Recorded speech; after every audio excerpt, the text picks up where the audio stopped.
ಕವಲುದಾರಿಯ KS Shyam ಆಗಿರ್ಲಿ ಅಥವಾ ಇಲ್ಲಿರೋ ರುದ್ರ ಆಗಿರ್ಲಿ, ಅವರಿಬ್ಬರನ್ನ ಮೀಟ್ ಮಾಡಿದಾಗ ನಿಮ್ಗೆ ಅಲ್ಲಿರುವಂತಹ ಒಂದು ವೈಬ್, ಒಂದು ಆರ ಇರುತ್ತಲ್ಲ, ಎರಡೂ ಬಹಳ ವಿಭಿನ್ನವಾಗಿರುತ್ತೆ. ಜರ್ನಿ ಮಾಡ್ತಾ ಇರ್ಬೇಕಾದ್ರೆ ಒಂದು ಟನಲ್ ಒಳಗಡೆ ಹೋಗುತ್ತೆ ಟ್ರೈನ್. ಆ ಟನಲ್ ಒಳಗಡೆ ಹೋದ್ಮೇಲೆ ಆ ಟ್ರೈನ್ ಆಚೆನೆ ಬರಲ್ಲ. ಮೆಡಿಕಲಿ ಆರ್ಟಿಫಿಷಿಯಲಿ ಪ್ರೊಸೆಸ್ ಮಾಡಿ ಹುಟ್ಟುವಂತ ಮಕ್ಕಳಿಗೆ ಅವಕ್ಕೆ ಆ ಸೋಲ್ ಇರಲ್ಲ. ಸೊ ಹಾಗಾಗಿ ಅವು ಏಲಿಯನ್ಸ್ ಅಂತ ಹೇಳಿ. My first baby is gonna to come. My wife is due. So fight sequence ಬೇರೆ. ಸೊ ನಿಮ್ಗೆ ಲೆಂತಿ ಶಾರ್ಟ್ ಅಂದ್ರೆ ನೀವು ಲೆಕ್ಕ ಹಾಕ್ಬಿಡ್ತೀವಿ. ನಾವು ಐ ಥಿಂಕ್ ಒಂದು 14 ಟೇಕ್ ಮಾಡಿದ್ದೀವಿ.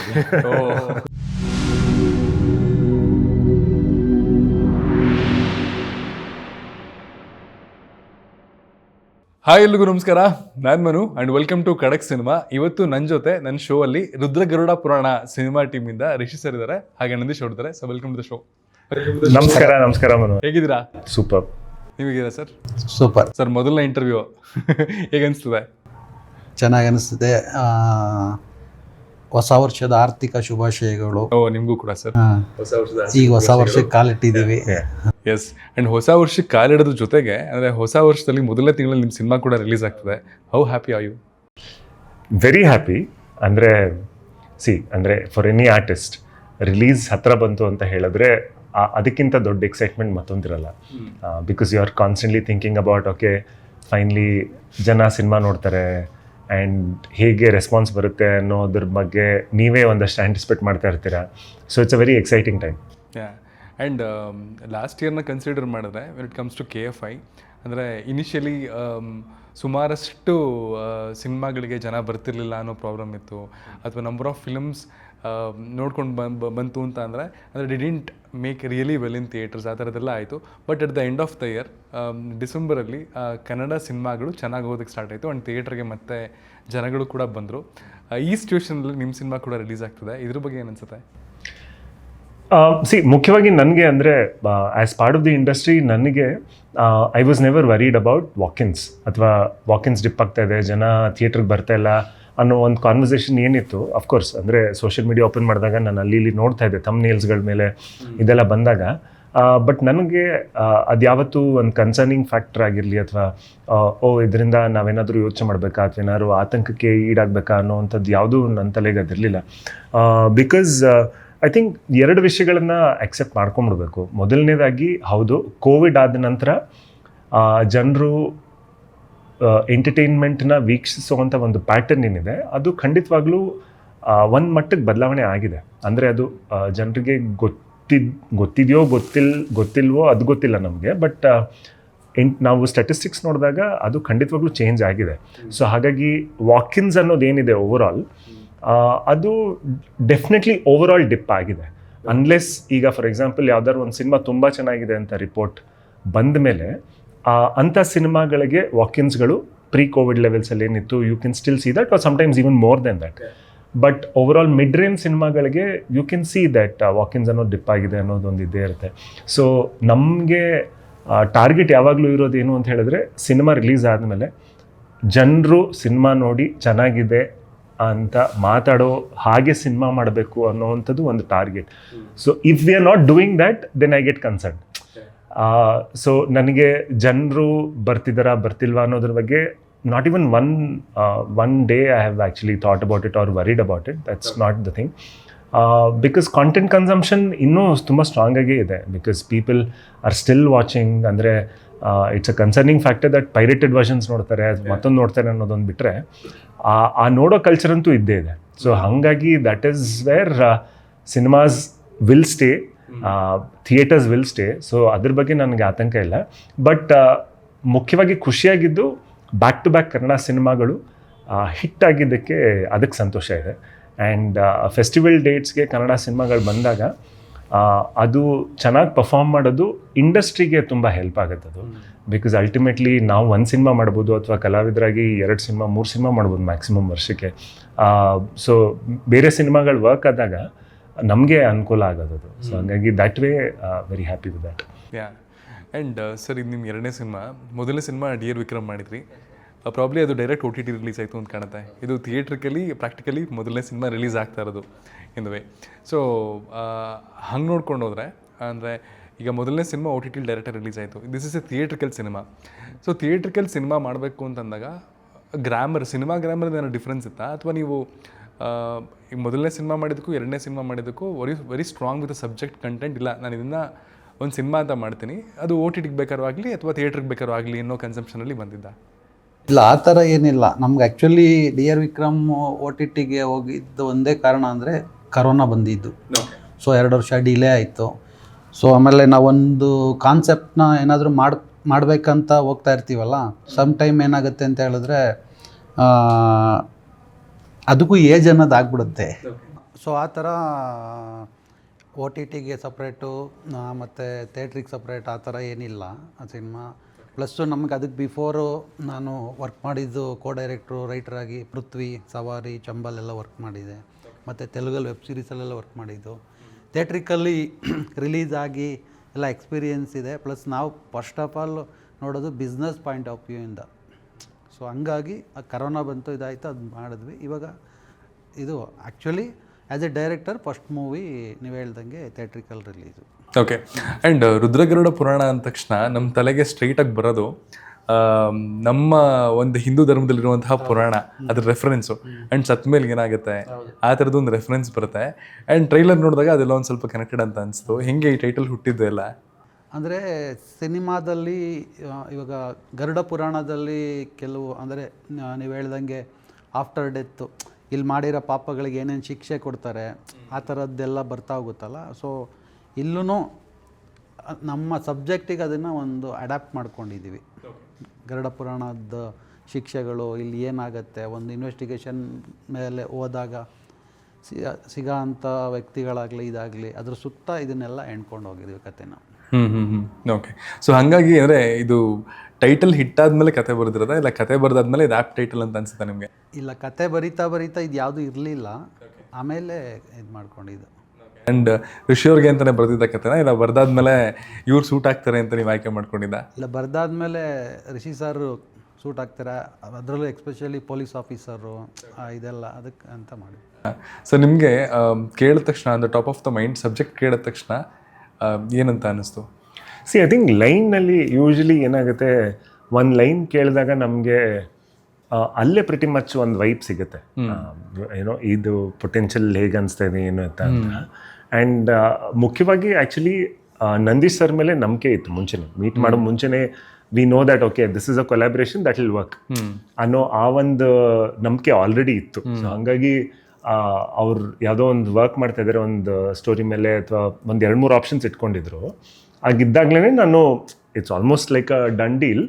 ಆ 2-3 ಸ್ಟೋರೀಸಲ್ಲಿ ಅವ್ರಿಗೆ ಯಾವುದು ತುಂಬ ಸ್ಟ್ರಾಂಗ್ ಕನ್ವಿಕ್ಷನ್ ಇರುತ್ತೆ ಅದ್ರ ಮೇಲೆ ಹೋಗೋಣ ಅಂತಲೇ ಆ್ಯಕ್ಚುಲಿ ಮೀಟಿಂಗಿಗೆ ಹೋಗಿದ್ದು. ಓಕೆ. ಆ್ಯಂಡ್ ಅಲ್ಲಿ ಅವರು ಇನ್ನೂ 2-3 ಕತೆ ಹೇಳಿದ್ರು, ಎಲ್ಲವೂ ಚೆನ್ನಾಗಿತ್ತು. ಅವಾಗ ನಿಮ್ಗೆ ಯಾವ್ದು ಅನ್ಸುತ್ತೆ ನೋಡಿ ಅಂತ ನನ್ಗೆ 3 ಇದು ಅನಿಸ್ತಿದೆ sir. Let's take some time, ನೀವು ನೋಡಿ ಆ್ಯಸ್ ಅ ಡೈರೆಕ್ಟರ್ ಅಂದರೆ ಒಂದು ಸ್ಟ್ರಾಂಗ್ ವಿಷನ್ ಯಾವುದಕ್ಕೆ ಇದಾಗುತ್ತೆ ಅಂತ. ಆ್ಯಂಡ್ ದೆನ್ ಅವರು ಕೂಡ ಅವ್ರ ಸ್ನೇಹಿತರ ಹತ್ರ ಒಂದು 2-3 ಜನ ಹತ್ರ ಡಿಸ್ಕಸ್ ಮಾಡಿದ್ರು. ಆ್ಯಂಡ್ ದೆನ್ ಅದಾದಮೇಲೆ ನಮಗೆ ಇದ್ರ ಮೇಲೆ ಸ್ವಲ್ಪ ಒಲವು ಜಾಸ್ತಿ ಇದೆ ಅಂತ ಹೇಳಿದ್ರು ಒಂದು. ಆ್ಯಂಡ್ ಅದಾದಮೇಲೆ ಮತ್ತೆ ಇನ್ನೊಂದು ರೌಂಡ್ ಕೂತ್ಕೊಳ್ಳೋಣ ಸರ್ ಅಂತ ಬಂದಾಗ ನನಗೂ actually you know line definitely big screen ಎಕ್ಸ್ಪೀರಿಯನ್ಸ್ನ ಜನ್ರೇಟ್ ಮಾಡುವಂಥ ಎಲ್ಲ ಅಂಶಗಳಿದೆ ಅನ್ನೋ ಥರ ಅನ್ನಿಸ್ತು. ಆ್ಯಂಡ್ ಆ ಒಂದು ಸಿಂಗಲ್ ಲೈನಲ್ಲೇ ವೈಬ್ ಸ್ಟ್ರಾಂಗ್ ಆಗಿತ್ತು. ಸೊ ಹಾಗಾಗಿ it was like pretty much let's go ahead with this ಅಂತ. It was a very quick decision. ತುಂಬ ಟೈಮ್ ತೊಗೊಂಡು ಮಾಡಿದಂಥದ್ದು ಅಲ್ಲ actually. And basically when it comes to thriller genre, ಅದು ನಿಮ್ಗೆ ಒಂಥರ ಕೈ ಹಿಡಿದಿರೋ genre, if I am not wrong. Because ಆಪರೇಷನಲ್ಲೂ ಮೇಲಮ್ಮ ವಾಸ್ ಎ ಥ್ರಿಲ್ಲರ್, ಆ್ಯಂಡ್ ಥಿಯೇಟ್ರಿಗೆ ಬಂದಾಗ ಒಳ್ಳೆ ಥ್ರಿಲ್ ಕೊಡ್ತು. And again Kavaludaari was a thriller. ಅದು 2 successful films was thrillers. And ಇದ್ರ ಟ್ರೈಲರ್ ನೋಡಿದ್ರೆ ಇದು ಒಂದು ಒಳ್ಳೆ ಥ್ರಿಲ್ಲರ್ ಥರನೇ ಕಾಣಿಸ್ತಾ ಇದೆ. ಸೊ ಥ್ರಿಲ್ಲರ್ಗೂ ಋಷಿ ಅವ್ರಿಗೂ ಏನು ಅವಿನಾಭಾವ ನಂಟು? I have just been lucky ಅಷ್ಟೇ. ಐ ಕ್ಯಾನ್ ಸೇ ದಟ್ ಅದರಲ್ಲೇನು ನನ್ನ ಪಾತ್ರ ಅಂತ ಏನಲ್ಲ ಅದರಲ್ಲಿ. I have just been very lucky with that. And but 3 ಸಿನಿಮಾಗಳು ತುಂಬ ಡಿಫ್ರೆಂಟ್ ಆಗಿರುವಂಥ ನೆರೆಟಿವ್ಸ್ ಆ್ಯಂಡ್ ತುಂಬ ಡಿಫ್ರೆಂಟ್ ಆಗಿರುವಂಥ treatments actually. Alamelamma totally different treatment. And ಅದು ಒಂಥರ ಕಾಮಿಡಿ, ಡ್ರಾಮಾ, ಇಮೋಷ್ನಲ್ ಡ್ರಾಮಾ ಎಲ್ಲವೂ ಮಿಕ್ಸ್ ಆಗಿದ್ದಂಥ ಲವ್ ಸ್ಟೋರಿ ಎಲ್ಲವೂ ತುಂಬ ಸ್ಟ್ರಾಂಗ್ ಆಗಿ ಮಿಕ್ಸ್ ಆಗಿದ್ದಂಥದ್ದು. And Kavaludaari was a totally different genre. ರುದ್ರಗರುಡ ಪುರಾಣ ನೋಡೋದಕ್ಕೆ ಮೇಲ್ನೋಟಕ್ಕೆ ಪೊಲೀಸ್ ಆಫೀಸರ್ನ ಪಾತ್ರ ಆಗಿದ್ರೂ ಕೂಡ ಟ್ರೀಟ್ಮೆಂಟ್ ಆಗಿರಲಿ, ಸ್ಟೋರಿಯ ಫ್ಲೋ ಹೇಗಿದೆ ಹೋಗುವಂಥದ್ದು ಎಲ್ಲವೂ ಕೂಡ ತುಂಬ ವಿಭಿನ್ನವಾಗಿದೆ. ಅಂದರೆ ಅದಕ್ಕೂ ಇದಕ್ಕೂ ತುಂಬ ಹೋಲಿಕೆ ಇಲ್ಲ. ಪೊಲೀಸ್ ಆಫೀಸರ್ ಅನ್ನೋ ಒಂದು ಪಾತ್ರದ ಇದು ಬಿಟ್ಟರೆ ಆ ಪಾತ್ರನೂ ಕೂಡ ಅದಕ್ಕೂ ಇದಕ್ಕೂ ತುಂಬ ವ್ಯತ್ಯಾಸ ಇದೆ. ಸೊ ಹಾಗಾಗಿ all three are very different. May be ನಾವು ನೋಡೋದೇನು ಅಂತ ಹೇಳಿದ್ರೆ, ಜನರಿಗೆ ಕುತೂಹಲ ಹುಟ್ಟಿಸೋವಂಥ ಕಥೆಗಳು ಇದ್ದಾಗ ಯೂಶಲಿ ಅವ್ರಿಗೂ ಕೇಳೋದಕ್ಕೆ ನೋಡೋದಕ್ಕೆ ಇಷ್ಟಪಡ್ತಾರೆ ಅನ್ನೋದನ್ನ ಬಹುಶಃ ಗ್ರಹಿಸ್ಬೋದು. ಥ್ರಿಲ್ಲರ್ ಆಗಿದ್ರೆ ಮೇ ಬಿ ಮುಂದೇನಾಗುತ್ತೆ ಅಂತ ನೋಡೋದಕ್ಕೆ ಕೂತ್ಕೊಳ್ತಾರಲ್ಲ, ಅದು ಬಹುಶಃ ಎಲ್ಲ ಒಂದು ಕಡೆ ಅವ್ರಿಗೆ ಖುಷಿ ಕೊಟ್ಟಿರ್ಬೋದು. ಓಕೆ. ಆ್ಯಂಡ್ ಈಗ ಸಿನಿಮಾ ಪೂರ್ತಿ ಕಂಪ್ಲೀಟ್ ಆದಮೇಲೆ ನೋಡೋಕ್ಕೆ ಚಾನ್ಸ್ ಸಿಗ್ತಾ ನಿಮಗೆ? ಅಂದರೆ ನಾನು ಫೈನಲ್ ಇವಾಗ ಮಿಕ್ಸಿಂಗ್ ಎಲ್ಲ ಆದಮೇಲೆ ನೋಡೋದಕ್ಕೆ ಆಗಿಲ್ಲ, ಅಥವಾ ಫೈನಲ್ ಇದಕ್ಕೆ dubbing version and post edit ಇದ್ರ ವರ್ಷನ್ ನೋಡಿದ್ದೆ. ಆ್ಯಂಡ್ ನಾವು ಆ ವರ್ಷನ್ ಕೂತ್ಕೊಂಡಾಗ್ಲೇ ಅಂದರೆ ನಾನು ಒಂದು ರೀಲ್ ನೋಡೋಣ ಅಂತ ಕೂತವನು I ended up watching the entire film. And ಹಾಗಾಗಿ ಅದು ಎಲ್ಲೋ ಒಂದು ಕಡೆ ಅಂದರೆ ಆಡಿಯನ್ಸ್ನ ತುಂಬ ಚೆನ್ನಾಗಿ ಕೂರಿಸ್ತಾ ಇದೆ ಅನ್ನೋ ಒಂದು ಭರವಸೆ ಇತ್ತು ನನಗೆ ಅವಾಗ. ಓಕೆ. ಆ ಸ್ಕ್ರಿಪ್ಟ್ ಟು ಸ್ಕ್ರೀನ್ ಟ್ರಾನ್ಸಿಷನ್ ಚೆನ್ನಾಗಿದೆಯಾ? ನೀವು ಅವತ್ತಿನ ದಿನ ಕೇಳಿದ ಕತೆಗೂ ಈಗ ಆಸ್ ಅನ್ ಆಡಿಯನ್ ನೋಡಿದಾಗ್ಲೂ much better than that. Much better than that. Almost ನಾವು ಸ್ಟಾರ್ಟ್ ಮಾಡುವಾಗ ಏನು ಡಿಸ್ಕಸ್ ಮಾಡಿದ್ವಿ, ಎಂಡ್ ಆಗೋದ್ರೊಳಗೆ ಆಲ್ಮೋಸ್ಟ್ ಒಂದು 40% ಅಡಿಷನ್ಗಳು ಮಾಡ್ಕೊಂಡು ಡಿಸ್ಕಸ್ ಮಾಡಿಕೊಂಡು ಇದು ಹೋದರೆ ಹಿಂಗೆ ಪ್ಲಸ್ ಆಗುತ್ತೆ, ಈ ಥರ ಹೋಗೋಣ ಎಲ್ಲ ಮಾಡ್ಕೊಂಡು ಆ್ಯಕ್ಚುಲಿ ನಮಗೆ ಒಂಥರ ಶಾಕ್ ಆಗುತ್ತೆ. ನಾವು ಯೋಚನೆ ಮಾಡಿದ್ದೆ ಯಾವ ಥರ ಇದು ಇನ್ನೂ ಚೆನ್ನಾಗಿ ಬಂದಿದೆ. ಆ್ಯಕ್ಚುಲಿ ಅಂದರೆ we have to give credit to our producer. ಏನಕ್ಕೆ ಅಂತ ಹೇಳಿದ್ರೆ, ನಾವು ಅಂದ್ಕೊಂಡಿರ್ತೀವಿ ಬಟ್ ಅಷ್ಟೇ ಧೈರ್ಯದಿಂದ ಇಲ್ಲ ನೀವು ಹಿಂಗೆ ಅಂದ್ಕೊಂಡಿದ್ದೀರಾ ಅದನ್ನು ಪೂರೈಸೋದಕ್ಕೆ ಹಿಂದ್ಗಡೆ ಬಂಡವಾಳ ಅನ್ನೋದು ನೀಟಾಗಿ ಕರೆಕ್ಟ್ ಟೈಮಿಗೆ ಬಂದುಬಿಟ್ರೆ ನಮಗೆ ಅದಕ್ಕಿಂತ ದೊಡ್ಡ ಅಡ್ವಾಂಟೇಜ್ ಮತ್ತೊಂದಿಲ್ಲ. ಸೊ ಇವಾಗಲೂ ಕೂಡ ಸಾಕಷ್ಟು ಜನ ಟೀಸರ್ ನೋಡಿದಾಗ ಇಲ್ಲ looks like a big budget film ಅಥವಾ ಏನೋ ಪ್ರೊಡಕ್ಷನಲ್ಲಿ ಚೆನ್ನಾಗಿದೆ ಅನ್ನೋ ಅಂಥ ಟಾಕ್ ನನಗೆ ಸುಮಾರು ಕಡೆ ಬಂದಿದೆ. ನನಗೆ cinema looks much richer than that. Actually looks like a pretty big budget ಸಿನಿಮಾಗೆ ಏನು ಕ್ಯಾನ್ವಸ್ ಕಾಣುತ್ತೆ, for this kind of a story it looks like a big canvas film. And ಅವರು ಕೂಡ ಐ ಥಿಂಕ್ ಮಿಕ್ಸಿಂಗಿಗೆಲ್ಲ ಮಾಡಿಸ್ತಾ ಇರೋವಂಥದ್ದು very expensive studio. And I think usually ನಾವೇನು ನೋಡ್ತೀವಿ ಆ ಥರ ಸ್ಟುಡಿಯೋಸ್ಗಳಿಗೆ ಯು ಗೋ ಓನ್ಲಿ ವೆನ್ ತುಂಬ ಹೈ ಬಜೆಟ್ ಸಿನಿಮಾಗಳು ಮಾಡಿದ್ರೆ ಮಾತ್ರ ಹೋಗೋವಂಥ ಇದು. ಬಟ್ ಅವ್ರಿಗೂ ಇಲ್ಲ ಇದು ಕಾಂಪ್ರಮೈಸ್ ಆಗೋದು ಬೇಡ, ಲೆಟ್ಸ್ ಗೋ ಅಂತ ಆ ಒಂದು ಪುಷಿಂಗ್ ಇದೆ ಅಲ್ವಾ, ಪ್ರತಿಯೊಂದು ಡಿಪಾರ್ಟ್ಮೆಂಟ್ನು ಪುಷ್ ಮಾಡಿ ಹೋಗುವಂಥದ್ದಕ್ಕೆ that has helped for sure. Plus ಅವ್ರು ಪ್ರತಿಯೊಂದನ್ನು ಕಲಿಬೇಕು, ನೋಡಬೇಕು. ಅದು ನನಗೆ ತುಂಬ ಖುಷಿ ಆಯಿತು ನಮ್ಮ ಪ್ರೊಡ್ಯೂಸರ್ ಬಗ್ಗೆ. ಯಾಕಂದರೆ ಮಾಡ್ತಾರೆ ಅದೆಷ್ಟಾಯ್ತು ಸರ್ ಸಂಜೆ ಪೇಮೆಂಟ್ ಕೊಡೋದು ಆ ಥರ ಅಲ್ಲ ಸರ್, ಅದು ಹೆಂಗೆ ವರ್ಕ್ ಆಗುತ್ತೆ, ಅದು ಯಾಕೆ ಏನು, ಪ್ರತಿಯೊಂದು ಡಬ್ಬಿಂಗ್ ಇರಲಿ, ಒಂದು ಮಿಕ್ಸಿಂಗಿಂದ ಹಿಡ್ದು DI ಹಿಡ್ದು ಅದು ಹೆಂಗೆ ಸರ್, ಅದು ಹೆಂಗೆ ವರ್ಕ್ ಆಗುತ್ತೆ, ಅದು ಯಾಕೆ ಆಗುತ್ತೆ, ಎಷ್ಟಾಗುತ್ತೆ, ಅದಾದರೆ ಯಾಕೆ ಹಿಂಗೆ. ಅವ್ರು ಆ್ಯಕ್ಚುಲಿ ಒಂದು ಈ ಸಿನಿಮಾ ಮುಗಿದು ರಿಲೀಸ್ ಆಗೋದ್ರೊಳಗಡೆ ಅವರು ಬರೀ ಸಿನಿಮಾ ಮೇಕಿಂಗ್ ಅಲ್ಲ, ಒಂದು ಡಿಸ್ಟ್ರಿಬ್ಯೂಷನ್ ಅಂದರೆ ಹೆಂಗೆ ವರ್ಕ್ ಆಗುತ್ತೆ ಪ್ರತಿಯೊಂದೂ ನೀಟಾಗಿ, ಅದು ತುಂಬ ಖುಷಿಯಾಗುತ್ತೆ. ಆ ಥರ ಫ್ಯಾಷನ್ ಇರೋರು ಬರಬೇಕು ಇಂಡಸ್ಟ್ರಿಗೆ, ಪ್ಲಸ್ ಅವ್ರಿಗೆ ಗೆಲುವು ಸಿಗಬೇಕಂತ ತುಂಬ ಖುಷಿಯಾಗುತ್ತೆ. ಆ್ಯಂಡ್ ಸರ್ ಟ್ರೈಲರ್ ಟೀಸರ್ ನೋಡ್ತಿರ್ಬೇಕಾದ್ರೆ ನನಗನ್ಸಿದ್ದು ಇದೊಂದು ಟ್ರೂ ಇನ್ಸಿಡೆಂಟ್. ಒಂದಷ್ಟು ವರ್ಷದ ಹಿಂದೆ US ಮಿಯಾಮಿನಲ್ಲಿ ಒಂದು ಫ್ಲೈಟು 30 ವರ್ಷ ಗಾಯಬಾಗಿತ್ತು, ಆಮೇಲೆ ಮತ್ತೆ ಬಂತು ಅಂತೆಲ್ಲ ಇತ್ತಲ್ಲ, ಅದ್ರ ಬೇಸ್ಡ್ ಆಗಿ ಇದರ ಲೈನ್ ಹುಟ್ಕೊಂಡಿದ್ದ ಅಥವಾ ಎಡೆ ನೀವು ರಚಿಸಿದ್ದ ಹೇಗೆ?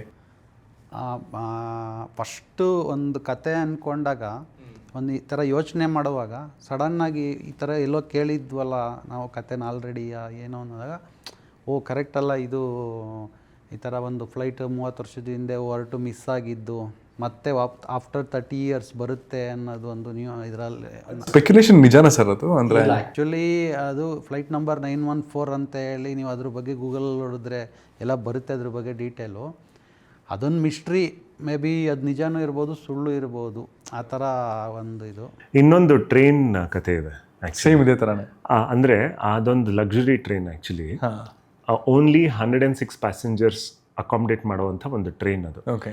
ಆ ಟ್ರೈನ್ ತನ್ನ ಮೊದಲನೇ ಜರ್ನಿ ಸ್ಟಾರ್ಟ್ ಆದಾಗ ಜರ್ನಿ ಮಾಡ್ತಾ ಇರ್ಬೇಕಾದ್ರೆ ಒಂದು ಟನಲ್ ಒಳಗಡೆ ಹೋಗುತ್ತೆ ಆ ಟ್ರೈನ್. ಆ ಟನಲ್ ಒಳಗಡೆ ಹೋದ್ಮೇಲೆ ಆ ಟ್ರೈನ್ ಆಚೆನೇ ಬರಲ್ಲ. ಆ್ಯಂಡ್ ಇದು ಇನ್ವೆಸ್ಟಿಗೇಟ್ ಮಾಡಿದಾಗ ಏನಾಯಿತು ಏನು ಹಾಗೆ ಹೀಗೆ ಅನ್ನೋ ಸಾಕಷ್ಟು, ಇವಾಗಲೂ ಕೂಡ ನೀವು ಗೂಗಲ್ ಮಾಡಿದ್ರೆ ತುಂಬ ಕಾನ್ಸ್ಪಿರಸಿ ಥಿಯರೀಸ್ಗಳಿದ್ದಾವೆ. ಬಟ್ ಅಲ್ಲೇನಾಗಿದೆ, ಆ ಟ್ರೈನ್ನಿಂದ ಆ 106 ಪ್ಯಾಸೆಂಜರ್ಸ್ನ ಹುಡುಕಿದಾಗ ಅದರಲ್ಲಿ ಇಬ್ಬರು ಆ ಟ್ರೈನ್ ಬೋರ್ಡ್ ಮಾಡಿರೋರು ಜಂಪ್ ಮಾಡಿದ್ದಾರೆ ಟ್ರೈನ್ನ. ಅವರು ಜಂಪ್ ಮಾಡಿರೋದು ಯಾವಾಗ ಅಂತ ಹೇಳಿದ್ರೆ ಆ ಟ್ರೈನ್ ಟನಲ್ ಒಳಗಡೆ ಹೋಗೋದಕ್ಕಿಂತ ಮುಂಚೆ ಜಂಪ್ ಮಾಡಿದ್ದಾರೆ. ಓಕೆ. ಟ್ರೈನಿಂದ ಆಚೆಗೆ. ಸೊ ಅವ್ರನ್ನ ಕೇಳಿದಾಗ ಏನಕ್ಕೆ ನೀವು ಜಂಪ್ ಮಾಡಿದ್ರಿ, ಟ್ರೈನಲ್ಲಿ ಹೋಯ್ತು ಏನಾಯಿತು ಅಂತ ಹೇಳಿದ್ರೆ, ನಮಗೇನೋ ಒಂದಷ್ಟು ವಿಚಿತ್ರವಾದಂಥ ಶಬ್ದಗಳು ಕೇಳಿಸ್ತಾ ಇತ್ತು. ಸೊ ಹಾಗಾಗಿ ನಮ್ಗೆ ಇದೇನೋ ಸರಿಗಿಲ್ಲ ಅಂತ ಅಂದ್ಬಿಟ್ಟು ನಾವು ಜಂಪ್ ಮಾಡಿಬಿಟ್ವಿ ನಾವು ಟ್ರೈನಿಂದ. ಟನಲ್ ಒಳಗಡೆ ಹೋಗಾದ್ಮೇಲೆ ದೊಡ್ಡ ಸ್ಮೋಕ್ ಬಂತು.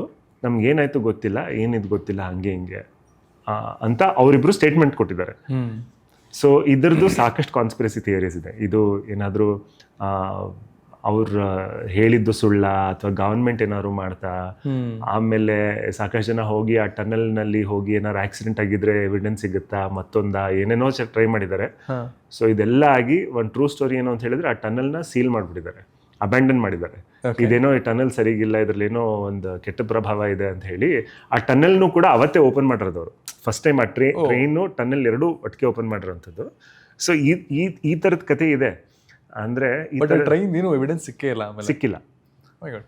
ಟ್ರೈನ್ ಮಿಸ್ ಆಗೋದು ಸಿಕ್ಕಿಲ್ಲ. ಸೊ ಇವತ್ತು ಕೂಡ ಅವರಿಬ್ರು ಏನು ಸ್ಟೇಟ್ಮೆಂಟ್ ಕೊಟ್ಟಿದ್ದಾರೆ ಅದ್ರ ಬೇಸಿಸ್ ಮೇಲೇನೆ ಎಲ್ಲರೂ ತಮ್ಮ ತಮ್ಮ ಕಾನ್ಸ್ಪಿರಸೀಸ್ನ ಹುಟ್ಟಾಕೊಂಡಿದ್ದಾರೆ ಅವ್ರ ಮನಸ್ಸಲ್ಲಿ. ಸೊ ಈ ಥರ ನೀವು ನೋಡಿದ್ರೆ ಕೆಲವೊಂದಿಷ್ಟು ತುಂಬ ವಿಚಿತ್ರವಾಗಿರುವಂಥ ಕೇಸ್ಗಳಿದ್ದಾವೆ. ಸಖತ್ ಫಿಲ್ಮಿ ಆಗಿದೆ ಇದು. ಯಾರೋ ಫಿಲ್ಮ್ ಮಾಡ್ಬೋದು ಇದ್ರ ಬಗ್ಗೆ. ಮಾಡ್ಬಿಟ್ಟಿದ್ರಲ್ಲ ನೀವು, ಟ್ರೈನ್ ಬದಲು ಬಸ್ ತಗೊಂಡಿದ್ರ ಅಷ್ಟೇ. ಇಲ್ಲ ಸರ್, ಇವಾಗ ಲಾಸ್ಟ್ ಒಂದು 6 months ಬ್ಯಾಕ್ ಒಂದು ಅಮೆರಿಕಾದ ಒಂದು ಯೂನಿವರ್ಸಿಟಿ ಅವರು ಒಂದು ಇದ್ಬಿಟ್ಟಿದ್ದಾರೆ. ಅವರು ರಿಸರ್ಚ್ ಮಾಡಿ ಅವ್ರು ಹೇಳೋ ಪ್ರಕಾರ ಏಲಿಯನ್ಸ್ಗಳು ನಮ್ಮಲ್ಲಿ ಒಬ್ಬರಾಗಿ ಇದ್ದಾರೆ, ನಮ್ಮ ಒಳಗಡೆನೇ ಇದ್ದಾರೆ ಅವರು. ಇಲ್ಲಿದೆಯಾ ಎಲ್ಲನೂ. ಇವಾಗ ಏಲಿಯನ್ಸ್ ಅಂದರೆ ಏನೋ ಇಷ್ಟಪ್ಪ ತಲೆ ಈ ಥರ ಎಲ್ಲ ಬರಲ್ಲ, ಆಲ್ರೆಡಿ ನಮ್ಮೊಳಗಡೆನೇ ಇದ್ದಾರೆ ಅಂತ ಹೇಳಿ ರಿಸರ್ಚ್ ಮಾಡಿದ್ದಾರೆ ಅವರು. ಅದಿರ್ಬೋದು. ಇವಾಗ ನಮ್ಮ ಟೆಂಪಲ್ಗಳಲ್ಲಿ ನೋಡಿದ್ರೆ ಟೈಮ್ ಟ್ರಾವೆಲ್ ಥರ ಆಲ್ರೆಡಿ ಕಂಪ್ಯೂಟ್ರು ಸಿಸ್ಟಮ್ ಮುಂದೆ ಕೂತಿರೋ ಥರದ್ದು ಅವತ್ತಿನ ಕಾಲದಲ್ಲಿ ಕೆತ್ತಿದ್ದಾರೆ. ಆಮೇಲೆ ಫ್ಲೈಟಲ್ಲಿ ಹೋಗೋ ಥರ ಇದೆಲ್ಲ ಕೆತ್ತಿದ್ದಾರೆ. ಸೊ ಎಲ್ಲ ಇರುತ್ತೆ. ಅಂದರೆ ಏಲಿಯನ್ಸ್ ಅಂತ ಬಂದಿದ್ದಕ್ಕೆ ಚೂರು ಹೇಳ್ತೀನಿ. ಅಂದರೆ ಇದು ವಿಷಯ ಸ್ವಲ್ಪ ಡಿವಿಯೇಟ್ ಆಗ್ಬೋದು ಸಿನಿಮಾ ಕಾನ್ವರ್ಸೇಷನಿಂದ, ಬಟ್ ತುಂಬ ಇಂಟ್ರೆಸ್ಟಿಂಗ್ ವಿಷಯ ಏನು ಅಂತ ಹೇಳಿದ್ರೆ, ನಾನು ರೀಸೆಂಟ್ಲಿ ನನಗೆ ಈ ವಿಷಯಗಳ ಬಗ್ಗೆ ಎಲ್ಲ ಸ್ವಲ್ಪ ಕುತೂಹಲ ಜಾಸ್ತಿ. ಇದು ಸೋಲ್ ಹೆಂಗೆ ಬಂತು, ಸೋಲ್ದು ಜರ್ನಿ ಹೇಗೆ ಹೋಗುತ್ತೆ, ಒಬ್ಬ ಮನುಷ್ಯನಿಗೆ ಸೋಲ್ ಯಾವಾಗ ಬರುತ್ತೆ, ಸೋಲ್ ಯಾವ ಹಂತದಲ್ಲಿ ಅವನ ಬಾಡಿಯಿಂದ ಎಕ್ಸಿಟ್ ಆಗಿ ಹೋಗುತ್ತೆ, ಹೀಗೆಲ್ಲ ಇದ್ದಾಗ ಒಂದು ಸ್ಟ್ರಾಂಗ್ ಬಿಲೀಫ್ ಕೂಡ ಇರೋದೇನು ಅಂತ ಹೇಳಿದ್ರೆ, ಅಂದರೆ ಈಗ ಫಾರ್ ಎಕ್ಸಾಂಪಲ್ ಈ ಅಂದರೆ ನಾನು ಮೆಡಿಕಲ್ ಟರ್ಮ್ ಹೇಳಕ್ಕೆ ಹೋಗಲ್ಲ, ಬಿಕಾಸ್ ಅದು ಇಟ್ ವೋಂಟ್ ಬಿ ಕರೆಕ್ಟ್. ಕೆಲವು ರೀತಿ ಹುಟ್ಟುವಂಥ ಮಕ್ಕಳು ಯಾರಿರ್ತಾರೆ ಅವರಲ್ಲಿ ಇವಾಗ ಸೋಲ್ ಟ್ರಾನ್ಸ್ಮಿಷನ್ಸ್ ಇರುತ್ತೆ. ಈಗ ಸೋಲ್ ಯೂಶಲಿ ಅದೇನಾಗುತ್ತೆ, ಒಬ್ಬನಿಂದ ಇನ್ನೊಂದು ಕಡೆ ಹೋಗುತ್ತೆ, ಮತ್ತೊಂದು ಬರುತ್ತೆ, ಈ ಥರ ಒಂದು ನಂಬಿಕೆ ಇದೆ. ಇನ್ನು ಕೆಲವ್ರು ಹೇಳ್ತಾರೆ ಇಲ್ಲ, ಸೋಲ್ ಒಂದ್ಸತಿ ಹೋದ್ಮೇಲೆ ಮತ್ತೆ ಇನ್ನೊಬ್ರಿಗೆ ಹೋಗಲ್ಲ ಅಂತಲೂ ಸಾಕಷ್ಟು ಥಿಯರೀಸ್ಗಳಿದ್ದಾವೆ. ಬಟ್ ಇವನ್ನೆಲ್ಲ ಮಿಗಿಲಾಗಿ ಬೇರೆ ರೀತಿಯಾಗಿ ಹುಟ್ಟುವಂಥ ಮಕ್ಕಳಿಗೆ, ಮೆಡಿಕಲಿ ಆರ್ಟಿಫಿಷಿಯಲಿ ಪ್ರೊಸೆಸ್ ಮಾಡಿ ಹುಟ್ಟುವಂಥ ಮಕ್ಕಳಿಗೆ ಅವಕ್ಕೆ ಆ ಸೋಲ್ ಇರಲ್ಲ. ಸೊ ಹಾಗಾಗಿ ಅವು ಏಲಿಯನ್ಸ್ ಅಂತ ಹೇಳ್ತಾರೆ. ಸೊ ಹಾಗಾಗಿ ಈ ಥರ ಅಂದರೆ ಈ ಸೋಲ್ದು ಜರ್ನಿ ಇದೆಯಲ್ಲ, that concept itself is quite, ಅಂದರೆ ನಮಗೆ ಗ್ರಹಿಸೋಕ್ಕೆ ಆಗದೇ ಇರೋವಂಥ ಒಂದು ವಿಷಯ. ಆ್ಯಂಡ್ ಅದ್ರ ಬಗ್ಗೆ ಹುಡುಕ್ತಾ ಹೋದರೆ ಸಾಕಷ್ಟು ಜನ ಸಾಕಷ್ಟು ಥಿಯರೀಸ್ಗಳು ಹೇಳ್ತಾರೆ. ಎಲ್ಲರೂ ಕೂಡ ಅದೇ ಸತ್ಯ ಅಂತ ಹೇಳ್ತಾರೆ.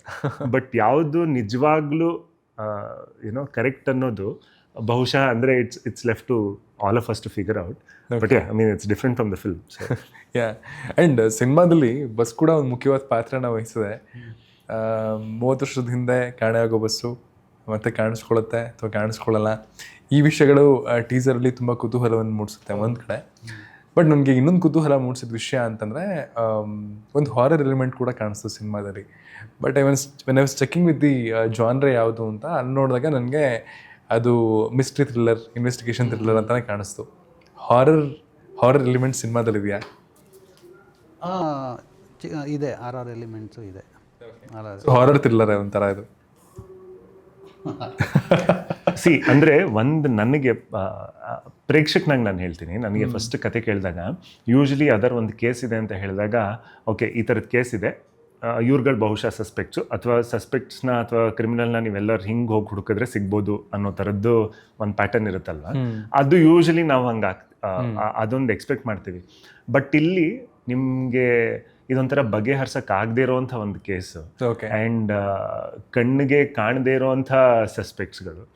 ಸೊ ಹಾಗಾಗಿ that makes it even more complicated and ಇದೇನಿದು ಕತೆ, ಇದು ಹೆಂಗಾಯ್ತು, ಮುಂದೆ ಹೆಂಗೆ ಹೋಗ್ಬೋದು, ದಾರಿನೇ ಇಲ್ವಲ್ಲ, ಯಾವ ಹಾದಿನಲ್ಲಿ ಹೋಗ್ಬೋದು ಇನ್ವೆಸ್ಟಿಗೇಷನ್ಗೇನೋ, ಇನ್ನೇನು ಮಾಡ್ಬೋದು, ಈ ಥರ ಸಾಕಷ್ಟು ಪ್ರಶ್ನೆಗಳು ಸ್ಟಾರ್ಟಿಂಗೇ ಹುಟ್ಕೊಳುತ್ತೆ. ಸೊ ನನ್ನ ಪ್ರೇಕ್ಷಕನಾಗಿ ಅವ್ರೇನು ನರೇಟ್ ಮಾಡಿದಾಗ ಫಸ್ಟ್ ಇತ್ತು, ನನಗೆ ಅದು ತುಂಬ ಕುತೂಹಲಕಾರಿ ಅನಿಸಿತ್ತು ಆ್ಯಂಡ್ ನನ್ನ ಕೂರಿಸಿತ್ತು ಪ್ರೇಕ್ಷಕನಾಗಿ. ಸೊ ಹಾಗಾಗಿ ನಾವು ಜಾಸ್ತಿ ಹೇಳಿದ್ರೆ ಬಹುಶಃ ಸಿನಿಮಾ ನೋಡ್ತಾ ಇರ್ಬೇಕಾದ್ರೆ ಮಜಾ ಇರಲ್ಲ. ಸೊ ಹಾಗಾಗಿ ರಿಲೀಸ್ ಆಗೋವರೆಗೂ ಇಷ್ಟನ್ನು ಹೇಳಬಲ್ಲೆ. ಇಲ್ಲ, ನೀವು ಹೇಳಿದ್ದು ಇಟ್ ವಾಸ್ ವೆರಿ ಇಂಟ್ರೆಸ್ಟಿಂಗ್. ಅಂದರೆ ಕಣ್ಮುಂದೆ ಕಾಣೋ ಒಂದಷ್ಟು ಎವಿಡೆನ್ಸ್ಗಳು ಇಟ್ಕೊಂಡು ಇನ್ವೆಸ್ಟಿಗೇಷನ್ನ ಪ್ರೊಸೀಡ್ ಮಾಡೋದು ಒಂಥರ ಆದರೆ, ಕಾಣದೇ ಇರೋ ಎವಿಡೆನ್ಸ್ ಇದ್ಯಾವುದು ಕಾಣದೇ ಇಲ್ಲ ಅನ್ನೋ ಥರದ್ದಾಯ್ತು ಅಂದಾಗ then it's even more complicated. And I am happy because ಏನಕ್ಕೆ ಅಂದರೆ ಅಟ್ಲೀಸ್ಟ್ ಕನ್ನಡದಲ್ಲಿ ರೀಸೆಂಟ್ ಟೈಮ್ಸಲ್ಲಿ ಅಂದರೆ ಹಾರರ್ ಥ್ರಿಲ್ಲರ್ಸ್ ತುಂಬ ಕಮ್ಮಿ ಬಂದಿದೆ. ಈಗ ಬೇರೆ ಲ್ಯಾಂಗ್ವೇಜಸ್ ಸಿನಿಮಾಗಳನ್ನೆಲ್ಲ ನೋಡ್ತಿರ್ತೀವಿ, ಹಾರರ್ ಫಿಲ್ಮ್ಸ್ ಚೆನ್ನಾಗಿ ಬರುತ್ತೆ ಅಂತ ನಾವು ಅನ್ಕೋತಿರ್ತೀವಿ. ಇಟ್ ಈಸ್ ತುಂಬ ಕಡಿಮೆ ಟಚ್ ಮಾಡಿರುವಂತಹ genre recent times at least. So I am very happy that Rudragaruda Purana ಕೂಡ ಅದಕ್ಕೊಂದು ಆ ಲಿಸ್ಟ್ಗೆ ಆ್ಯಡ್ ಆಗ್ತಿದೆ ಅನ್ನೋದು. ಪ್ರಾಬಬ್ಲಿ ಅದು ಜನಗಳಿಗೂ ಕೂಡ ಅಂದರೆ ನೋಡೋದಕ್ಕೆ ಒಂದು ಹೊಸ ಹುಮ್ಮಸ್ಸು ಅಥವಾ ಒಂದು ಹೊಸ ಎಕ್ಸ್ಪೀರಿಯನ್ಸ್ ಕೊಡುತ್ತೆ ಅಂತ ಅನಿಸ್ತದೆ. ವಿತ್ ಇಸ್ ಇವಾಗ ಅವ್ರು ಹೇಳಿದ ವಿಷಯ it is interesting. So and ಅಂದರೆ ಈ ಥ್ರಿಲ್ಲರಿಂದ ನಿಮಗೆ ಹಾರರ್ ಎಲಿಮೆಂಟ್ ಉಟ್ಕೊಂಡಿದ್ದ ಅಥವಾ ಕೋರ್ ಐಡಿಯಾ ಕೇಳ್ತಾ ಇದ್ದೀನಿ, ಥ್ರಿಲ್ಲರಿಂದ ಹಾರರ್ ಎಲಿಮೆಂಟ್ ಉಟ್ಕೊಂಡಿದ್ದ? ಆ್ಯಕ್ಚುಲಿ ಇದೆಲ್ಲ ನೀವು ಕೇಳ್ತಿದ್ರಲ್ಲ, ಇದ್ರ ಬಗ್ಗೆ ಟೋಟಲ್ ಓವರಾಲ್ ಆಗಿ ಹೇಳ್ಬೇಕಂದ್ರೆ ಒಂದು ಸಿನಿಮಾ ಅಂದರೆ ಫಸ್ಟ್ ಹಾಫು ಸೆಕೆಂಡ್ ಹಾಫ್ ಅಂತ ಇರುತ್ತೆ. ನಮ್ಮದ್ರಲ್ಲಿ ಸಿನಿಮಾ 75% ಆದಮೇಲೆ ಇನ್ನೊಂದು ಟರ್ನ್ ಆಗುತ್ತಲ್ಲ, ಅದೇ ಬೇರೆ. ನಿಮಗೆ ಅವಾಗ ಗೊತ್ತಾಗುತ್ತೆ, ಓ ಏನು ಸಿನಿಮಾ ಇದು, ಆ ಥರ 75% ಒಂದು ಸಿನಿಮಾ, ಇನ್ನು 25% ನೀವೇನು ಎಕ್ಸ್ಪೆಕ್ಟ್ ಮಾಡಿರ್ತೀರಲ್ಲ ಅದೆಲ್ಲನೂ ಮೀರಿದ್ದಾಗಿರುತ್ತೆ. ಆ ಕಡೆ 25 ನಿಮಿಷ ಇದೆಯಲ್ಲ, ಅದು ನಿಮ್ಮ ಜಡ್ಜ್ಮೆಂಟ್ಗೂ ಮೀರಿದ್ದಂಥ ಕತೆ ಆಗಿರುತ್ತೆ ಅದರಲ್ಲಿ. ಸೊ ಸೀಟೆಡ್ ಥ್ರಿಲ್ಲರ್ ಅಂತ ಗ್ಯಾರಂಟಿಯಾಗಿ ಹೇಳ್ತಾ ಇದ್ದೀರಾ? ಓಕೆ. ಪ್ರೇಕ್ಷಕರ ಅಟೆನ್ಷನ್ ಅಂತೂ ಹಿಡಿದು ಕೂರಿಸುತ್ತೆ. ನೈಸ್. ಆ್ಯಂಡ್ ಈ ಹಿಂದೆ ಮಾಡಿರೋ ಸಿನಿಮಾಗಳಿಗೂ ರುದ್ರಗರುಡ ಪುರಾಣಕ್ಕೂ ಬಂದಾಗ ಆ್ಯಸ್ ಅನ್ ಆ್ಯಕ್ಟರ್ ಒಂದಷ್ಟು ಚಾಲೆಂಜಸ್ ಏನು ನೀವು ಫೇಸ್ ಮಾಡಿದ್ರಿ, ಅಥವಾ how different it is from other films ನಿಮ್ಮ ಫಿಲ್ಮೋಗ್ರಫಿಯಲ್ಲಿ? ಡಿಫ್ರೆಂಟ್ ಅಂತ ಹೇಳಿದ್ರೆ ತುಂಬ ಡಿಫ್ರೆಂಟ್ ಅಂತ ಹೇಳೋಕ್ಕಾಗಲ್ಲ. ಯಾಕೆಂದರೆ ಕೌಲುದಾರಿನಲ್ಲಿ ನಾನು ಆವಾಗಲೇ ಹೇಳಿದ ಹಾಗೆ ಪೊಲೀಸ್ ಆಫೀಸರ್ ರೋಲ್ ಪ್ಲೇ ಮಾಡಿದ್ದೀನಿ.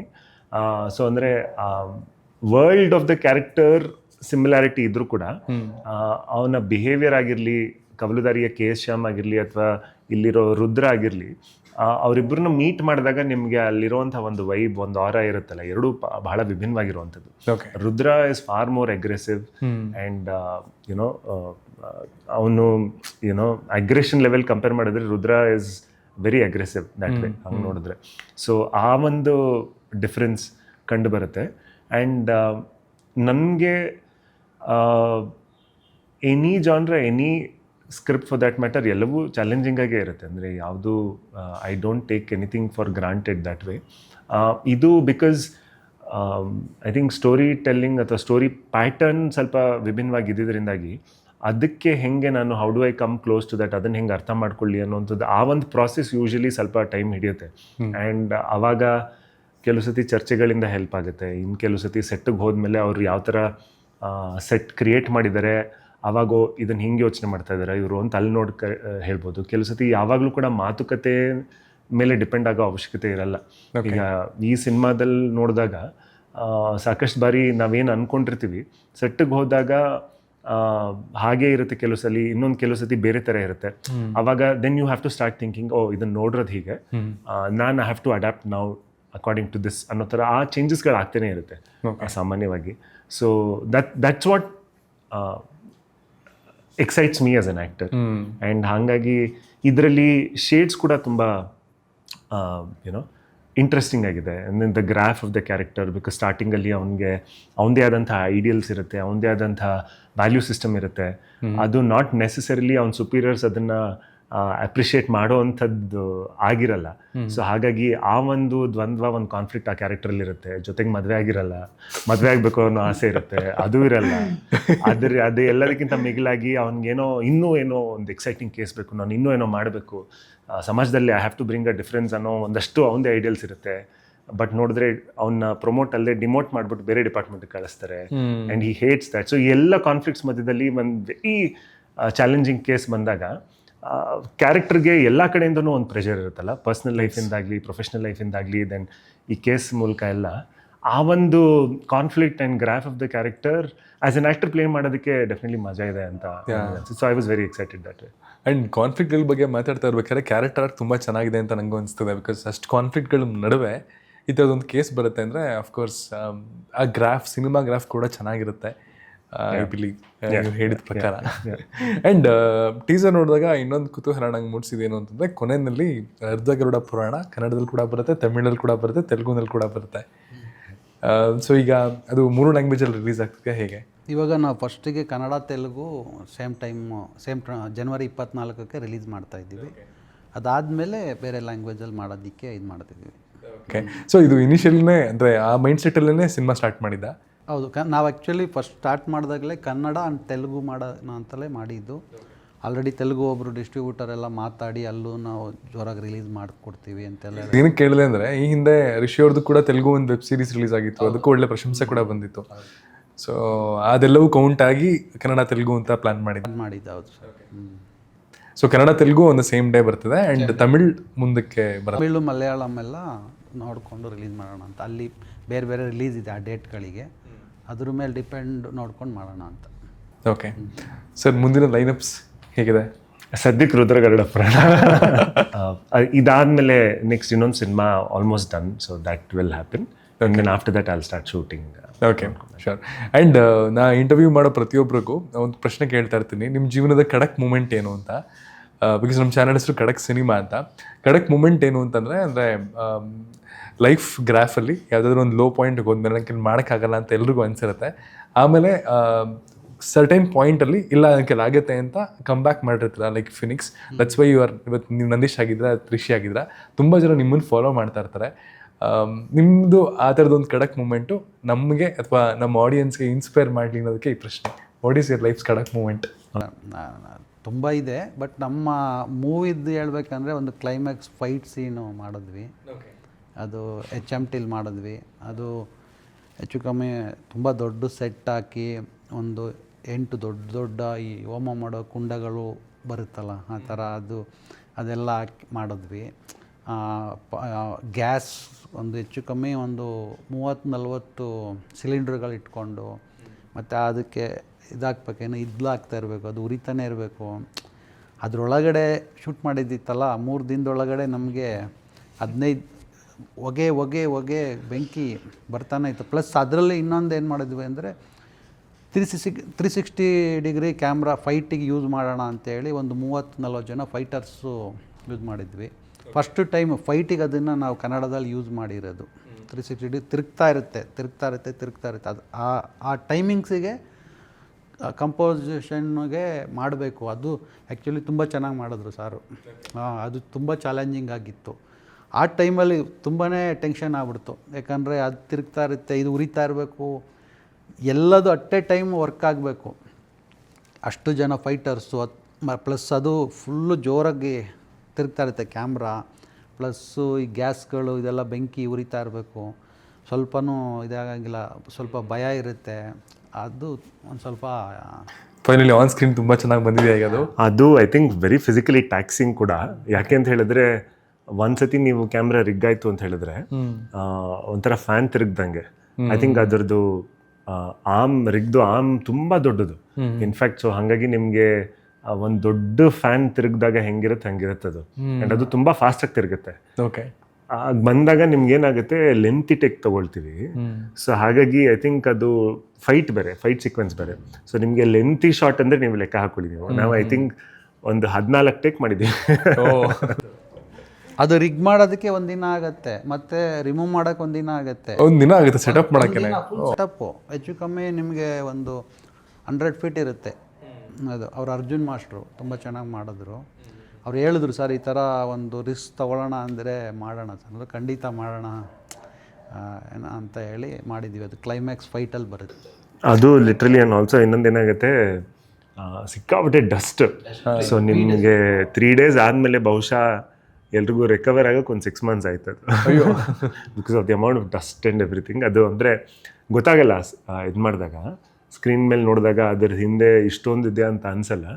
ಬಟ್ ಗ್ರೌಂಡ್ ಲೆವೆಲಲ್ಲಿ ದೋಸ್ 3 days ಲಿಟ್ರಲಿ ಅಂದರೆ ಎಲ್ಲರ ಲಂಗ್ಸ್ ಅದು ಉರಿತಾ ಇರುತ್ತಲ್ಲ, ಅದಕ್ಕೆ ಕೆಳಗಡೆಯಿಂದ ಫ್ಯಾನ್ ಇದು ಮಾಡಿರ್ತಾರೆ ಜೋರಾಗಿ ಫ್ಲೇಮ್ಸ್ ಬರೋದಕ್ಕೆ.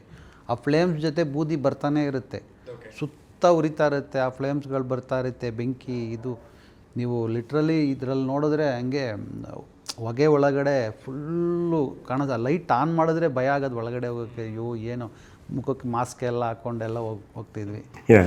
ಅಂದರೆ ಅದು ಕ್ಲೈಮ್ಯಾಕ್ಸ್ ಸೀಕ್ವೆನ್ಸ್ ಏನಾದರೂ ಸ್ಪೆಷಲಾಗಿ ಮಾಡೋಣ ಅಂತ. ಬಟ್ ಆನ್ ಸ್ಕ್ರೀನ್ ಈಗ ವರ್ತ್ ದ ಟ್ರೈ ಅಂತ ಅನಿಸ್ತಿದ್ಯಾ? On screen looks great. On screen looks great. Nice. ತುಂಬ ಹೈಲೈಟ್ ಮೂಮೆಂಟ್ ಅದು. ಇಟ್ಸ್ ಪರ್ಫೆಕ್ಟ್ ಕಡಕ್ ಮೂಮೆಂಟ್ ಸರ್. ರುದ್ರಗರಡದಲ್ಲಿ ಸಾಕಷ್ಟು ಕಡಕ್ ಮೂಮೆಂಟ್ಸ್ಗಳಿದೆ. ಇದು ಲಿಟ್ರಲಿ ಕಡಕ್ ಮೂಮೆಂಟ್ ಹೇಳಿದ್ದು. ನನಗೆ ಯಾವಾಗಲೂ ಕಡಕ್ ಮೂಮೆಂಟ್ ಅಂದರೆ ಸಾಕಷ್ಟಿದ್ದಾವೆ. ಇವಾಗ ಬಹುಶಃ ಈ ತಿಂಗಳು ನೀವು ಕೇಳಿದ್ರೆ my first baby is gonna to come. My wife is due. So that will be like probably my new ಕಡಕ್ ಮೂಮೆಂಟ್. Looking forward. ಸೊ ಅಂದರೆ ನಿಮ್ಮ ಪ್ರಕಾರ ಅಂದರೆ ಅಂದರೆ ಮನೇಲಿ ಓಟ್ಸ್ ಯೂಶಲಿ ಆಗುತ್ತಲ್ಲ, ಅಂದರೆ ಬೇಬಿ ಬಾಯ್ ಬೇಬಿ ಗರ್ಲ್ ಅಂತೆಲ್ಲ. What is your wish? ಇಲ್ಲ, it has to be healthy. Okay, ಅಷ್ಟೇ, that's all. Nice. Advance congratulations for that. Thank you. And cinema ಇದೆ ಜನವರಿ 24ನೇ ತಾರೀಕು ರಿಲೀಸ್ ಆಗ್ತದೆ. ಆ್ಯಂಡ್ ಒಂದು ಒಳ್ಳೆ ಟೈಮು, ಅಂದರೆ ಫೆಸ್ಟಿವಲ್ ಸೀಸನ್ ಟೈಮ್ಸಲ್ಲಿ ನಮ್ಮ ಸಿನಿಮಾಗಳು ಚೆನ್ನಾಗಿ ವರ್ಕ್ ಕೂಡ ಆಗ್ತದೆ. ಆ್ಯಂಡ್ ರಿಪಬ್ಲಿಕ್ ಡೇ ಹಿಂದಿನ 1-2 ದಿನದಿಂದ ರಿಲೀಸ್ ಆಗ್ತಾ ಇರೋದ್ರಿಂದ ಪ್ರಾಬಬ್ಲಿ ಆ ವೀಕೆಂಡ್ ಕೂಡ ತುಂಬ ಚೆನ್ನಾಗಿ ಆಗುತ್ತೆ. ಆ್ಯಂಡ್ ಸಿನಿಮಾ ಬಟ್ ಅದು ರಜಾ ಈ ಸತಿ ಸಂಡೇ ಬಿದ್ದಿದೆ. ಹಾಗಾಗಿ we are missing that benefit. Okay. And finally ನಮ್ಮ ಆಡಿಯನ್ಸ್ಗೆ ಏನಾದ್ರು ಹೇಳೋದಾದ್ರೆ ಇಟ್ಸ್ ಯೋರ್ ಟೈಮ್. ಒಳ್ಳೆ ಸಿನಿಮಾ ಮಾಡಿದ್ದೀವಿ, ತುಂಬ ಚಾಲೆಂಜಿಂಗಾಗಿ ಮಾಡಿದ್ದೀವಿ. ಪ್ಲಸ್ 100% ನೀವು ಎಕ್ಸ್ಪೆಕ್ಟೇ ಮಾಡಿರಲ್ಲ ಆ ಥರ ಒಂದು ಕಾನ್ಸೆಪ್ಟ್ ಇಟ್ಕೊಂಡು ಪ್ರಯತ್ನ ಮಾಡಿದ್ದೀವಿ. ಯಾಕಂದರೆ ಸಿನಿಮಾದಲ್ಲಿ ಓಕೆ ಕತೆ ಇದೆ, ಮಿಸ್ಟ್ರಿ ಇದೆ, ಒಬ್ಬ ಪೊಲೀಸ್ ಆಫೀಸರು, ಇನ್ನೊಂದು ಈ ಥರ ಎಲ್ಲ ಹೇಳುವಾಗ ಅದನ್ನೆಲ್ಲ ಅಡ್ಯಾಪ್ಟ್ ಮಾಡಿಕೊಂಡು ಏನು ಕನ್ಫ್ಯೂಷನ್ ಇಲ್ದಲೇ ಅದನ್ನು ನೀಟಾಗಿ ಒಂದು ಎಂಡ್ ಮಾಡಿ ಜನಗಳಿಗೆ ಅದಕ್ಕೆ ವಿತ್ ಎಂಟರ್ಟೈನ್ಮೆಂಟು ಮಾಡೋದನ್ನು ತುಂಬ ಚೆನ್ನಾಗಿ ಮಾಡಿದ್ದೀವಿ. 100% ನೀವು ಬಂದು ನೋಡಿದ್ರೆ ಏನೂ ಬೇಜಾರಾಗಲ್ಲ. 100% 10 ಜನಕ್ಕೆ ಹೇಳ್ತೀರಾ ಸಿನಿಮಾ ನೋಡಿ ಅಂತ. ಆ ಥರ ಸಿನಿಮಾ ಮಾಡಿದ್ದೀವಿ. ನೋಡಿ ಸಪೋರ್ಟ್ ಮಾಡಿ ಎಲ್ಲರೂ ಕನ್ನಡ ಸಿನಿಮಾ. Yes sir. ಇಲ್ಲ, ಕರೆಕ್ಟಾಗಿ ಹೇಳಿದ್ದಾರೆ. I think beautifully summed up. So I think definitely ಒಂದು ಎಂಗೇಜಿಂಗ್ ಕತೆ ಇರುವಂಥ ಒಂದು ಸಿನಿಮಾ, ಅದನ್ನಂತೂ ಕಾನ್ಫಿಡೆಂಟಾಗಿ ಹೇಳ್ತೀನಿ ನಾನು. ಆ್ಯಂಡ್ ಆ ಒಂದು ಕಥೆನ ಸ್ಕ್ರೀನ್ ಮೇಲೆ ನಾವು ತೊಗೊಂಡು ಬರೋದಕ್ಕೆ ಏನೆಲ್ಲ ಕೆಲಸಗಳನ್ನು ಮಾಡಿ ಜನರನ್ನು ಮನರಂಜಿಸಬಹುದು, ಆ ಎಲ್ಲ ಕೆಲಸಗಳನ್ನು ಮಾಡುವಂಥ ಒಂದು ಆನೆಸ್ಟ್ ಪ್ರಯತ್ನ ಪಟ್ಟಿದ್ದೀವಿ. ಸೊ ಹಾಗಾಗಿ ಆ ಒಂದು ಆನೆಸ್ಟಿ ಸಿನಿಮಾದಲ್ಲಿ ಕಾಣಿಸುತ್ತೆ ಅನ್ನೋ ಒಂದು ಹೋಪ್ ಇದೆ. ಸೊ ಹಾಗಾಗಿ ದಯವಿಟ್ಟು ನೀವು ಟೀಸರ್ ನೋಡಿದ್ದೀರ ಆಲ್ರೆಡಿ. ಸಿನಿಮಾ ನೋಡಬೇಕು ಅನ್ನೋ ಇಂಟ್ರೆಸ್ಟ್ ಇದ್ದರೆ ಥಿಯೇಟ್ರಲ್ಲೇ ನೋಡಿ ಅಂತ ಕೇಳ್ಕೊಳ್ತೀನಿ. And very all the best, because ಈ ಜಾನ್ರೆ ಸಿನಿಮಾಸ್ ಇತ್ತೀಚೆಗೆ ತುಂಬ ಕಮ್ಮಿ ಬಂದಿದೆ. ಆ್ಯಂಡ್ ಪ್ರಾಬಬ್ಲಿ ನಾವು ಸ್ಟೋರಿ ಬಗ್ಗೆ ಮಾತಾಡ್ದಂಗೆ it is more exciting. So ತುಂಬ ಒಳ್ಳೆಯದಾಗಲಿ ಈ ಸಿನಿಮಾದಿಂದ. ಇನ್ನಷ್ಟು ಒಳ್ಳೊಳ್ಳೆ ಪ್ರಯತ್ನಗಳು ನಿಮ್ಮಿಂದ ಆಗ್ತಾ ಇರಲಿ. ಆ್ಯಂಡ್ KFIನ ಇನ್ನೂ ಮೇಲೆತ್ಕೊಂಡು ಹೋಗೋದಕ್ಕೆ ನಿಮ್ಮ ಕಾಂಟ್ರಿಬ್ಯೂಷನ್ ಇದೇ ಥರ ನಿರಂತರವಾಗಿ ಸಾಕ್ತಾನೆ ಇರಲಿ. Very all the best. Thank you.